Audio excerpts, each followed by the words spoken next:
Hello Tim, and hello everybody else. Welcome back to 4 Running Shoes. My name is Scott, and today I'm going to be giving you an update for week 2, so the runs that I did during the week, and also I'm going to talk about my running history, because Tim, in your last video, you told me about your running history. You shared your running history with the rest of us, and I thought it's probably a good idea for me to do the same. So let's talk about my running history first, then we'll talk about the runs from the week. I first started getting into running when I was about 14. I didn't take it super seriously, but I'd go out for a couple of runs per week. I didn't cover a lot of ground. I probably ran, 5 kilometers as my longest run during that period of time. That was all the way through high school, where my longest run might have been 5, maybe 7 kilometers, and I was running a couple of times a week. For most of high school, I didn't have a smartphone, and so to measure the distance, I would use a website which allowed me to plot in my course on a map, and it gave me an estimation based on that. And then to monitor the cumulative totals, so the totals over months during the year, I actually had a calendar, just a hard copy calendar where I wrote the days that I ran on, and that worked well enough. For my first couple of years of university, I kind of pulled back on just the exercise thing in general. But that was until the end of 2016. I started getting back into exercise. I did a lot more walking. I'd moved out of home before we got married, and so our internet hadn't been connected yet. We didn't have a TV, so I had a lot of extra time on my hands, and so I started getting back into walking, and those walks turned into runs. Then we got married at the start of 2017, and I really got into running then. And that was actually when you, Tim, got me into Parkruns.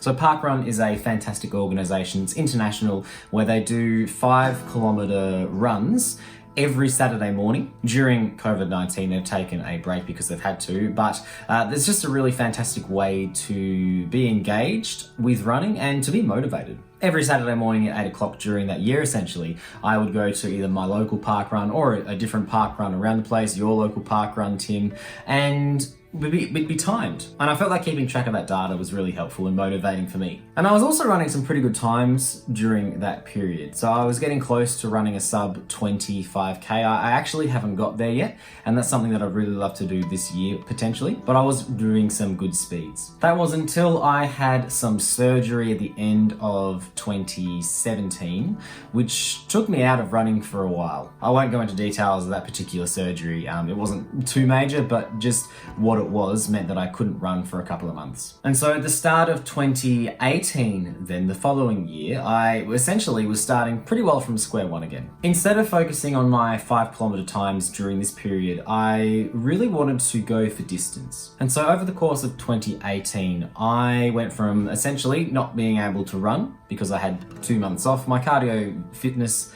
had dropped significantly because I wasn't able to do a lot of exercise, to being at the end of the year being able to run like a half marathon as every weekend essentially. So at the end of that year, my long run on the weekend was a half marathon, and I really enjoyed doing that. It was just really nice to be able to run for over an hour and a half, no dramas, and I'd really like to be getting back to that this year. But what happened? Why have I gotten out of running? Well, I experienced some burnout at the end of 2018. I was finishing uni. I was working 2 or 3 jobs while I was at uni, and I was looking for jobs going forward, and that was just super stressful, and my body just had enough. I didn't feel like running, and I really struggled to get back into it. And then the following year, 2019, so that was last year now, I started full-time work, which I really love, but that was new to me. During uni, I was able to run in the middle of the day. I couldn't do that anymore. And so I really struggled to get into the running routine again. And so for 2019, I essentially didn't, which I'm a bit sad about. But this year, 2020, I am back to it. I have got a full year of full-time work under my belt. I'm a bit more adjusted. I know what I'm doing, and I've got some clear goals. And so for the last month or so, I've been running pretty regularly, a few times a week. And the goal of this channel is partly to keep me accountable. You'll keep me accountable, Tim, and you, audience, will also keep me accountable so that I can continue to reach my running goals, increasing my distance each week and also my speed. That's pretty well my running history up until now. I'd like to talk now about my week. So this is the second week of 4 Running Shoes. I have only been back into running regularly for a month or so now. The weeks before we started 4 Running Shoes, I was only running less than 10 kilometers a week in total. I believe I said something after last weekend's run, that we'd be able to recover nice and easily and be back to normal in the next couple of days. I worked a bit harder than I was hoping to today, but made it through, not feeling sore. Legs are still feeling good, so I think we'll be able to recover from this one nice and easy and have a great week. Yeah. So I was wrong. I was quite sore after Sunday. It wasn't like injured sore, it was just my muscles had not been used like that for a very, very long time. It was as though I'd worked out any part of my body, whether it be weightlifting, working my core for the first time in a very, very long time, and your body is just not used to it. It's feeling really sore. It took me a few days to recover from that. I probably could have taken it easy and done a run on Tuesday, but I decided because I only had 2 midweek runs planned that I would push that out until Wednesday. And now past me is going to talk about my Wednesday run. Yes, hello Scott of the future and Tim and everybody else. It is Wednesday. I ended up delaying my run by a day. I pulled up really sore after our hill run last week, Tim, which was good. It felt like I'd been lifting weights with my legs, but I decided, just because I was only putting in 2 runs this week anyway, I could afford to have an extra day rest, just while my legs are still acclimatizing to running more regularly again. I ran just over 5.1 Ks with a pace of 5 minutes and 3 seconds per kilometre, which I was pretty happy with.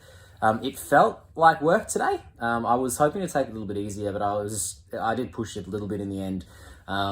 But I still had a few of the slower kilometres, especially to start with. The last couple of kilometres were less than 5 minute pacing, but averages out. So that's okay. I'm feeling pretty good now. I'm going to have a really good stretch and recover, and I'll run again on Friday. After Wednesday, I had a day off of running, and then I ran again on Friday. It is Friday evening. I've just returned from my run. I started when it was still light, but after my warm down, it was pretty dark now. So I'm under this light, which is casting a strange shadow on my eyes.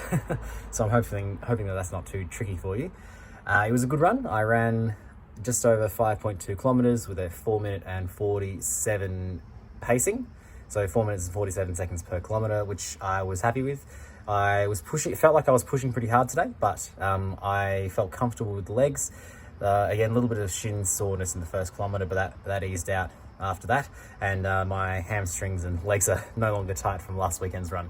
So I'm looking forward to having a day off from running tomorrow and having a good run on Sunday. And they were my 2 midweek runs. Now, Tim, we have got planned a run on Sunday. That will depend, of course, if your baby arrives before then or not. So it may just be me, and that's okay. We've got a 7-kilometre run planned, and so my total for the week should be 17 kilometres, but we'll just see how we go. I'm really happy that my cardiovascular fitness is improving and that I'm able to run some of the slightly longer distances than I was a month ago, and I'm looking forward to continuing to build onto that. So Tim, I hope to hear from you on Thursday. I know that it depends with what has happening in your life. If you guys don't see Tim's video on Thursday, that's okay, but you will see my video from the weekend run. And that's all for today. Thank you very much for watching For Running Shoes. It's a pleasure to have you here. Thank you for the support. I will see you all. Keep an eye out for Tim's video on Thursday, and if that doesn't come out, well, there'll certainly be a video coming out on Saturday. Let us know what you thought of the video in the comments and with the like button. Thanks once again for watching, and I will see you next time.